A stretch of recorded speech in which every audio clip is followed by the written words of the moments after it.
ഇന്നത്തെ വീഡിയോ ഏറ്റവും എളുപ്പത്തിൽ ഉണ്ടാക്കാൻ പറ്റിയിട്ടുള്ളൊരു ബ്രേക്ക്ഫാസ്റ്റ് ആണ്. അതും നല്ല സോഫ്റ്റ് ആയിട്ടുള്ളൊരു ഇഡ്ഡലിയുടെ റെസിപ്പി ആയിട്ടാണ് നമ്മളിന്ന് വന്നിട്ടുള്ളത്. അരി കുതിർത്ത് അരക്കാനൊന്നും നിൽക്കണ്ട. ഒരു പാത്രത്തിലേക്ക് 1 കപ്പ് അരിപ്പൊടി ചേർത്ത് കൊടുക്കുന്നുണ്ട്, 1/2 കപ്പ് റവ ചേർത്ത് കൊടുക്കുന്നുണ്ട്, 1/4 കപ്പ് തൈര് ചേർത്ത് കൊടുക്കുന്നുണ്ട്.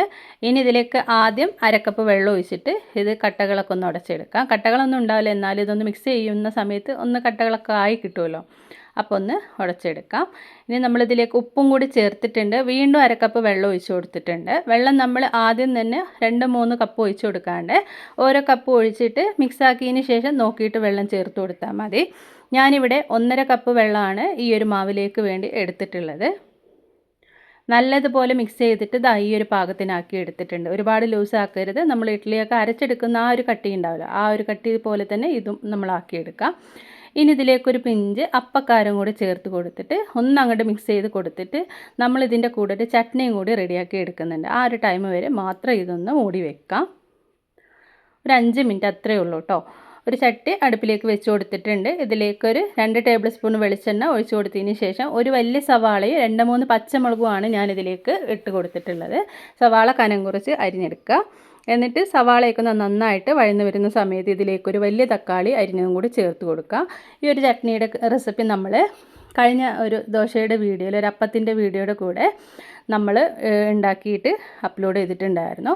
അന്ന് അതിൽ 1-2 കമൻറ്റ് ഉണ്ടായിരുന്നു കേട്ടോ, ഈ ഒരു ചട്നിയുടെ റെസിപ്പി കാണിക്കാൻ പറഞ്ഞിട്ട്. അവർക്കും കൂടി വേണ്ടിയിട്ടാണ് കേട്ടോ ഇന്നത്തെ ഈ റെസിപ്പി ഞാൻ ഡീറ്റെയിൽ ആയിട്ട് പറയുന്നത്. ഇനി ഇതിലേക്ക് നന്നായിട്ട് വഴന്ന് വരുന്ന സമയത്ത് ഉപ്പും കൂടി ഇട്ടിട്ട് മൂടി വെക്കുകയാണെങ്കിൽ വേഗം തന്നെ വഴന്ന് കിട്ടും. പിന്നെ 1/4 ടീസ്പൂൺ മഞ്ഞൾപ്പൊടി, ഒരു ഇത്തിരി കാശ്മീരി മുളക് പൊടി ചേർത്ത് കൊടുക്കുന്നുണ്ട്, കളറിന് വേണ്ടിയിട്ടാണ്. എന്നിട്ട് അത് ചൂടാറിയതിന് ശേഷം നമ്മൾ മിക്സി ജാറിലിട്ടിട്ട് ഒരു 1/2 കപ്പ് വെള്ളം കൂടി ഒഴിച്ചിട്ട് നന്നായിട്ട് അരച്ചെടുക്കുകയാണ് ചെയ്യുന്നത്. ഇനി നമ്മൾ ഇഡ്ഡലി മാവ് തട്ടിലേക്ക് ഓരോ ബ്രഷ് ചെയ്തതിന് ശേഷം നമ്മൾ ഓരോ തവി മാവ് ഒഴിച്ച് കൊടുക്കുന്നുണ്ട്. എന്നിട്ട് നമ്മൾ അങ്ങോട്ട് മൂടി വെക്കുക ചെയ്യുന്നത്. ഇതൊരു 5 മിനിറ്റ് കൊണ്ട് തന്നെ ഇവിടെ റെഡിയായി കിട്ടുന്നതാണ് കേട്ടോ. ഒട്ടും പുളിപ്പോ ഒന്നുമില്ലാതെ നല്ല സോഫ്റ്റായിട്ട് തന്നെയാണ് നമ്മൾ ഈ ഒരു ഇഡ്ഡലി ഉണ്ടാക്കിയെടുത്തിട്ടുള്ളത്. രാവിലെ തലേദിവസം രാത്രി അരി കുതിർത്ത് അരച്ച് മാവ് റെസ്റ്റ് ചെയ്യാനൊന്നും വെക്കാണ്ട് അരി അരച്ച് ഉണ്ടാക്കിയെടുക്കാനൊന്നും പിന്നെ സമയമില്ലാത്തവർക്കൊക്കെ പെട്ടെന്ന് ഉണ്ടാക്കിയെടുക്കാൻ പറ്റിയിട്ടുള്ളൊരു ബ്രേക്ക്ഫാസ്റ്റും കൂടിയാണ്. കണ്ടില്ല, നല്ല സ്മൂത്തായിട്ട് തന്നെ തട്ടിൽ നിന്ന് നമുക്കിത് അടർത്തിയെടുക്കാനായിട്ട് പറ്റുന്നതാണ് കേട്ടോ.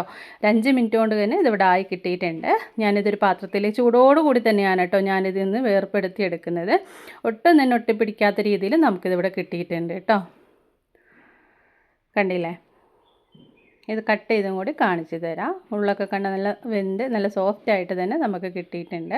ഇനി നമ്മൾ അരച്ചെടുത്തിട്ടുള്ള ചട്നി ഒരു ബൗളിലേക്ക് ഒഴിച്ച് കൊടുത്തിട്ടുണ്ട്. ഇത്തിരി വെള്ളം കൂടി ആ മിക്സി ജാറിലേക്ക് ഒഴിച്ചിട്ട് അതും കൂടി ഇതിലേക്ക് ചേർത്തിട്ടുണ്ട്. ഇനി ഇതിലേക്ക് വെളിച്ചെണ്ണയിൽ കടുകും കറിവേപ്പിലയും വറ്റൽമുളകും കൂടി താളിച്ചതാണ് ഞാനിതിലേക്ക് ഒഴിച്ച് കൊടുക്കുന്നത് കേട്ടോ. അപ്പോൾ തേങ്ങയൊന്നും അരക്കാതെ നല്ലൊരു ചട്നിയും കൂടി ഇതിൻ്റെ കൂടെ നമ്മൾ റെഡിയാക്കി എടുത്തിട്ടുണ്ട്. ഒരു അടിപൊളി ബ്രേക്ക്ഫാസ്റ്റ് കോംബോയാണ്, പെട്ടെന്ന് ഉണ്ടാക്കി എടുക്കാൻ പറ്റിയിട്ടുള്ളതാണ്. നമ്മൾ ഇഡ്ഡലിയുടെ കൂടെ ചോറോ ഒന്നും തന്നെ ചേർത്തിട്ടില്ല, ഉഴുന്നോ ഒന്നും ചേർത്തിട്ടില്ല കേട്ടോ. അപ്പോൾ കണ്ടില്ലേ, ലാസ്റ്റ് കുറച്ചും കൂടി ഉണ്ടായിരുന്നു, അതും കൂടി ഞാൻ ഇത്രയും ഇഡ്ഡലി നമുക്ക് ഒരു 1/4 കപ്പ് മാവ് കൊണ്ട് നമ്മൾ ഉണ്ടാക്കി എടുത്തിട്ടുണ്ട്. 1 കപ്പ് മാവാണ് ഞാൻ പാത്രത്തിലേക്ക് ഇട്ടിട്ടുണ്ടായിരുന്നു, നിങ്ങൾ വീഡിയോയിൽ കണ്ടത്. ഒരു ഇത്തിരി കൂടി മാവ് ഞാനൊരു 1/4 കപ്പും കൂടി ചേർത്തിട്ടുണ്ട്. 1/4 കപ്പ് ഉണ്ടായാലും 2-3 ടേബിൾ സ്പൂൺ അത്രയേ ഉള്ളൂ കേട്ടോ. ആ ഒരു കപ്പിനെ നിറച്ചെടുക്കുകയാണെങ്കിൽ 1 കപ്പ് മാത്രമേ ഉണ്ടാവുള്ളൂ. അപ്പോൾ എല്ലാവരും ഇതൊന്ന് ഉണ്ടാക്കി നോക്കുക, ഉറപ്പായിട്ട് നിങ്ങൾക്ക് ഇഷ്ടമാവും. വീഡിയോയ്ക്ക് ഒരു ലൈക്ക് അടിക്കാനും നമ്മുടെ ചാനൽ ആദ്യമായിട്ട് കാണുന്നവരൊക്കെ ഉണ്ടെങ്കിൽ ചാനലൊന്ന് സബ്സ്ക്രൈബ് ചെയ്ത് സപ്പോർട്ട് ചെയ്യാനും മറക്കരുത് കേട്ടോ. നിങ്ങളുടെയൊക്കെ സപ്പോർട്ട് ഉണ്ടെങ്കിൽ മാത്രമാണ് വീഡിയോ മുന്നോട്ട് പോവുള്ളൂ. താങ്ക്